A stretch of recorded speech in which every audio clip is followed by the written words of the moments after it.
আমরা ৯টার পর কিছুক্ষণ পর হয়তো ৯টা ১০-১৫ দিকে আমি সংবাদ পাই যে একটা ১০তলা ভবনে বহুতল ভবনের টপ ফ্লোরে অগ্নিকাণ্ড সংঘটিত হয়েছে। আমরা দ্রুত ঘটনাস্থলে চলে আসি এবং আমরা আগুন নির্বাপনের জন্য উপরে ছুটে যাই।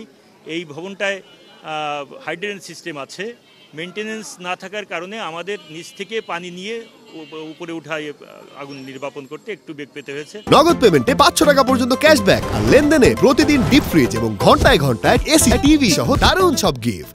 আল্লাহর রহমতে দ্রুত নির্বাপিত হয়েছে, সমস্যা হয় নাই। তবে আমরা সঠিক সময়ে না আসতে পারলে আরও বড় রকমের ক্ষয়ক্ষতি হতে পারত। ধারণা করা হচ্ছে যে বৈদ্যুতিক শর্ট সার্কিট থেকে মানে বৈদ্যুতিক কোনো গোলযোগের কারণে এটা হয়েছে। কারণটা হচ্ছে এই অগ্নি দুর্ঘটনার কিছুক্ষণ আগে পুরো ভবনের লাইট অফ হয়ে গিয়েছিল, তাতে ধরা যায় যে বৈদ্যুতিক শর্ট সার্কিট থেকে এই ঘটনাটা ঘটছে। আহত নিহত নেই। আর একটা বিষয় হচ্ছে যে ওইখানে যে মালামাল ছিল, পরিত্যক্ত মালামাল, তাদের ভাষ্য অনুযায়ী যে কিছু সোফা সেট ছিল, কিছু চেয়ার ছিল, এইগুলোই পুড়েছে এবং একটা ফ্যান নষ্ট হয়েছে। তো বিল্ডিং কিছুটা ড্যামেজ হয়েছে, অনেকক্ষণ তাপ লেগে উপরে টপ ফ্লোরটায় মানে ছাদটায় যে সিঁড়ি কোঠার যে ছাদটায় এইটা একটু ড্যামেজ হইতে পারে। আল্লাহর রহমতে ক্ষয়ক্ষতি বেশি হয় নাই।